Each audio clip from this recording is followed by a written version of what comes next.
The city of Viridia lived by the rhythm of the airwaves. Every evening, as the neon glow of Corvus Plaza reflected in the rain-slicked streets, a collective hush fell. Households across the northern districts and the sprawling south side slums alike would tune their antiquated radios to the Mind Speaks. The show wasn't just entertainment. It was a ritual, a balm. Marina Delacroix, with her voice like aged wine and wit sharper than shattered glass, was Viridia's undisputed queen of the airwaves. She was revered, almost deified, her captivating smile a permanent fixture on billboards towering over the central market. Every night, from the soundproof sanctuary of Studio Alpha 7 within the imposing Viridia Broadcasting Tower, Marina would invite young, promising activists to share their blueprints for a better future. There was Laura Vance, advocating for clean water in the industrial zone polluted waterways, Kaylin Thorne, championing fair labor laws for the factory workers of District 7, and Lena Morales, whose impassioned pleas for judicial transparency resonated deeply with a populace tired of shadowy courts. The show was a beacon, a platform for voices that dared to dream, to challenge, to ignite change. Yet, beneath the smooth cadence of Marina's broadcasts, a venomous secret festered. Marina Delacroix, the eloquent harbinger of hope, was a high-ranking operative for the Department of Internal Security, DIS, a clandestine arm of the corrupt government regime.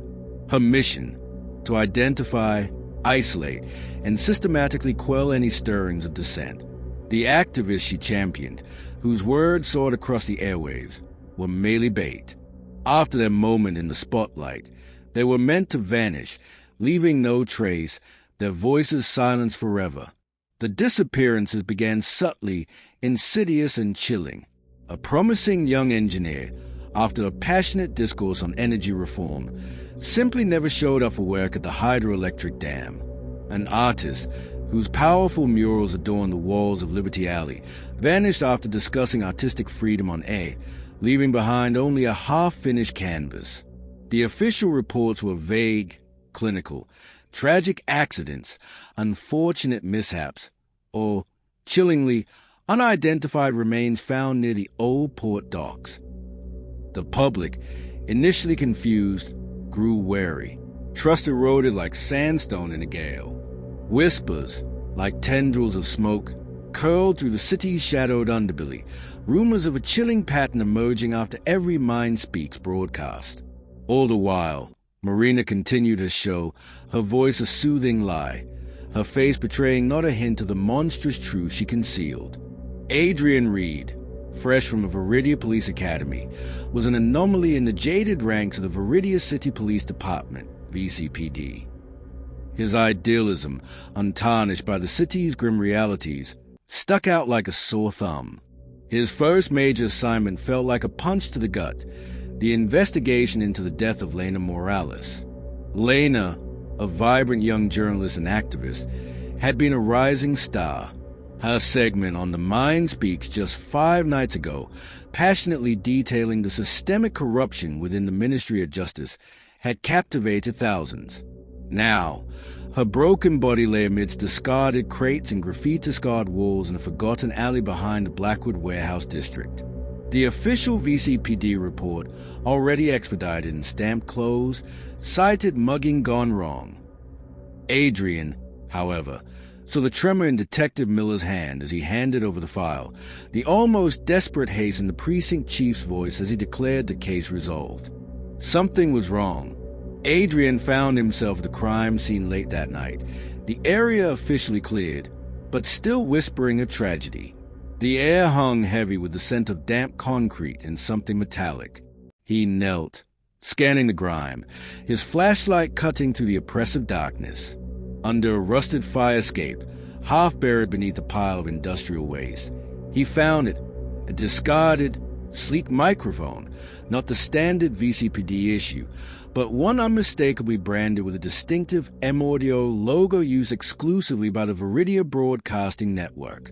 His breath hitched. Then, glinting faintly in a crevice of the concrete, a single, polished silver button, cold and heavy in his palm. It wasn't just any button. It was a kind found on the bespoke, government-issued suits worn by high-ranking DIS officials. A chill, colder than the night air, snaked up his spine. Lena Morales was not a random victim. Back in his cramped apartment in the Skyline Apartments complex, Adrian meticulously documented his findings. He cross-referenced Lena's appearance on the Mind Speaks with the known disappearances. The pattern screamed at him. Lena was not the first. There was a student leader, Jen Lee, who vanished after debate on student rights, Dr. Aries Thorne, a renowned economist, gone after questioning state finances. Each one, a voice amplified, then extinguished. The common thread, the Mind Speaks. Adrian knew instinctively that he couldn't trust the official channels. To voice his suspicions within the VCPD would be to sign his own death warrant. His apartment became a war room, illuminated by the cold glow of his laptop. Late nights blurred into dawn as he plunged into the digital rabbit hole. He re-listened to every archived Mind Speaks broadcast, not just for content, but for cadence. He noticed Marina's peculiar habit, a slight, almost imperceptible pause before mentioning an activist who would later disappear, followed by her signature phrase, a voice destined to echo or to fade. The double meaning now twisted his gut. His investigation led him to the desolate labyrinth of the National Archives, a cavernous, dust-choked building located on the forgotten outskirts of the old city sector. Under the guise of researching cold VCPD cases, Adrian navigated the maze of towering shelves, the silence broken only by the rustle of brittle paper. One particularly oppressive night, the air thick with the scent of decaying history, he was sifting through decommissioned government personnel files. He found a thick file, Operation Nightingale. Inside, amidst heavily redacted reports, he stumbled upon an old, barely legible transfer order. It bore Marina Delacroix's name, predating her radio career, linking her to a shadowy intelligence unit within the DIS Operations Division, specifically noted for pacification of destabilizing elements. Just as his fingers traced the faded ink, the distinct squeak of a floorboard echoed from the end of the aisle. Adrian froze, heart hammering against his ribs, pressing himself flat against a shelf, the brittle pages of the file rustling faintly. He could hear the heavy, measured footsteps approaching. Closer, closer. The beam of a flashlight cut through the gloom, sweeping past, agonizingly close, illuminating the worn spines of the archives next to his head. He held his breath, every muscle tense, as the footsteps paused, then continued, fading into the deeper recesses of the archive. He exhaled slowly, retrieved his burner phone, and snapped a quick, blurry photo of a document before slipping the file back, his hands trembling. He melted away into the pre-dawn darkness of the archive district, the chill of discovery warring with the ice of fear. The deeper Adrian dug, the more treacherous the ground became. The men in dark suits, as they were called in the whispers, were no longer just a rumor. They were a tangible, terrifying presence. He'd catch glimpses of black sedans with tinted windows parked subtly on his street, a figure in fedora nursing a coffee outside his favorite diner, always just out of direct sight, always watching. He varied his routes, rode multiple buses, even used the old, disused subway tunnels for quick, untraceable movements between districts. The city, once a familiar comfort, transformed into a sprawling, hostile chessboard. His investigation led him to the city's underbelly, to the Crimson Alley Market, where black market information flowed as freely as illegal stimulants. He sought out an old contact, a grizzled former data analyst named Silas, who had been disgraced by the DIS years ago for insubordination. Silas was a ghost in the system, paranoid but resourceful. They met in a cramped, greasy diner called the Rusty Spoon in the Dockside Quarter. The smell of stale coffee and fried oil thick in the air. Silas, twitchy and gaunt, his eyes darting to every face, recognized Adrian's quiet desperation. "You're digging where you shouldn't, kid," he rasped, stirring his watery tea. Lena, she wasn't just mugged. She called me, panicked, said Marina had invited her for a private debriefing after the show, not at the studio, at a secure facility near the old hydroponics labs. He leaned in, lowering his voice to a conspiratorial whisper. She mentioned the special network, encrypted, for internal communications. Something about a ghost protocol server. Just then, a black sedan with tinted windows, the kind Adrian had come to dread, idled slowly past the diner's grimy window. Silas's eyes widened, filled with raw terror. "They know," he choked, his hand fumbling under the table. He pushed a folded napkin across to Adrian, scrawled with a cryptic IP address and a series of seemingly random numbers. "It's the Ghost Protocol IP. Find the back door. Now go. Get out." He bolted out the back exit, vanishing into the labyrinthine alleys of the dockside. Adrian snatched a napkin, his heart hammering. The sedan stopped briefly, its headlights cutting through the rain, before speeding off. Adrian knew he was running out of time. The Ghost Protocol IP, combined with the fragmented information from the National Archives, became Adrian's obsession. He spent days cooped up in his apartment, fueled by stale coffee and a burning urgency, his fingers flying across his keyboard. He found an old, forgotten backdoor, a relic from a defunct network protocol, an oversight in the DIS's otherwise ironclad security. It was a digital phantom lurking in the system. Hours turned into a feverish haze of code, firewalls, and proxy servers. Then, a single glowing line on his screen. Access granted. He was in. The digital landscape of the DIS was a nightmare of encrypted documents and surveillance logs. He navigated through layers of firewalls, his breath held tight, knowing any wrong move could trigger an alarm. He found files on Operation Nightingale, chillingly detailed reports on asset acquisition, the activists' disposition, their disappearances, and narrative control, Marina's broadcasts. He saw Lena Morales' file, a cold, clinical summary of her disposition. Deeper still, he found it, a hidden audio file embedded within a system maintenance log. He clicked play, his hand trembling. The voice was unmistakable, Marina Delacroix's, stripped of its hunted warmth, cold and devoid of human empathy, conversing with an unknown, gravelly voice. "The Lena Morales package has been handled." Marina's voice cut through the static. "Ensure the accident is convincing." And the next one, the student union leader, she's speaking too freely. The university protests are gaining traction. Silence, huh? Permanently. A voice destined to fade. The words, raw and brutal, were a gut punch. Adrian felt a wave of nausea, then a surge of white-hot rage. He quickly downloaded the audio file, encrypting it and sending it to a secure, untraceable cloud server. Just as the progress bar hit 100%, an alarm blared, a digital siren wailing through his speakers. System breach detected. Initiating lockdown. Adrian ripped the Ethernet cable from his laptop, the screen going dark. He'd been in for minutes too long.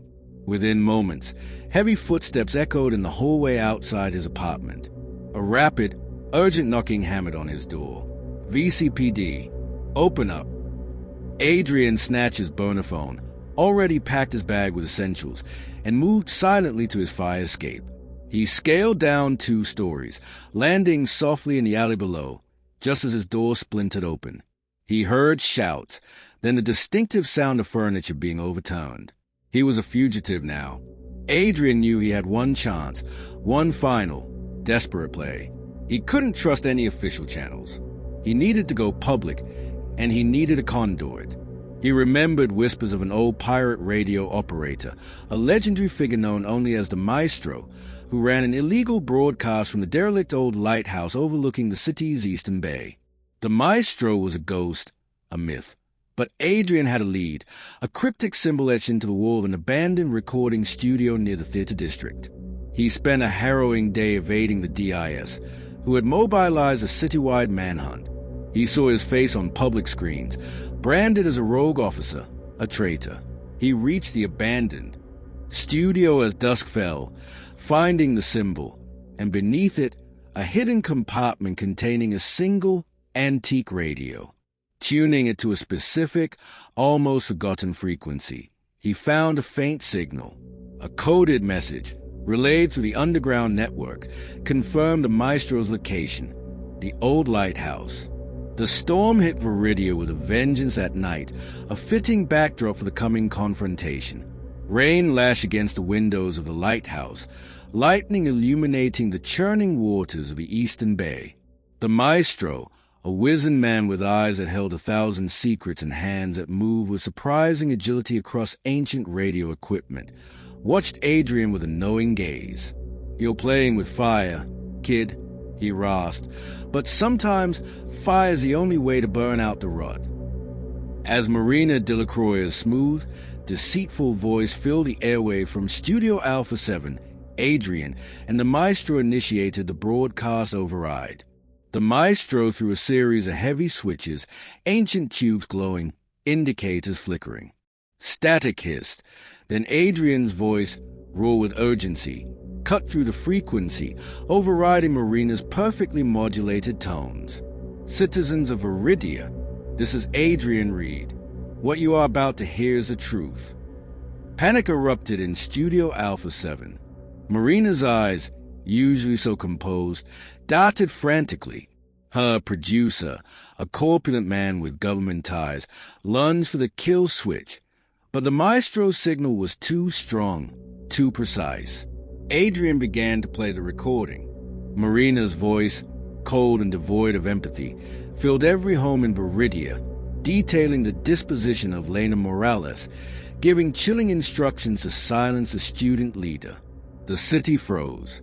On the radio, a nation listened in stunned silence. In the studio, Marina's face contorted, her mask finally slipping. Her voice, once so steady, wavered, betraying a flicker of primal fear, then a flash of desperate, unmasked regret. The producer screamed, "Cut the feed, now!"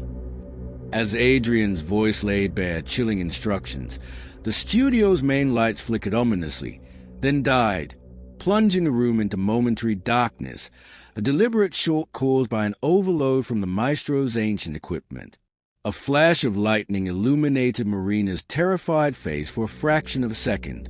When the emergency lights hummed back to life, bathing the studio in a sickly green glow, the host's chair was empty. Marina Delacroix was gone. A shadowy figure in a DIS uniform was seen dragging her limp form down a hidden service staircase, the heavy steel door clanging shut behind them. She had vanished into the labyrinthine corridors of the government building, a ghost melting into shadows, leaving only the lingering scent of ozone and betrayal. In the shattering aftermath, the city of Viridia reeled. The broadcast had exposed only a fragment of a sprawling web of corruption, a single thread pulled from a vast, dark tapestry. Questions hung heavy in the air, unanswered, hearts pounding in anticipation of what might come next. Protests erupted spontaneously in Corvus Plaza, the cries of "Justice for Lena" echoing through the streets. Adrian, standing amidst the debris of shattered trust and broken promises in the old lighthouse, the ghost of Lena Morales' voice echoing in his mind, knew this was only the beginning. The DIS, wounded but not defeated, would retaliate. He was a marked man, but he had ignited a spark. He had given a voice back to the silenced. What secret corridors of power remained hidden, still influencing the narrative from the shadows of the Ministry of State Security? What fate awaited Marina Delacroix, and who was a gravelly-voiced figure she reported to? And who would be the next to speak, or to fall silent, when the mind dared to speak its truth in a world where freedom's whispers were so easily quashed? This tale of suspense and betrayal left Viridia with a lingering, unsettling question. In a world where truth is a rare commodity, how long can the whispers of freedom endure before being silenced again? Adrian Reed, now a symbol of defiant hope, knew his fight had only just begun. The pursuit of justice was a long, dark road, but he would walk it one step at a time until the truth was fully unmasked.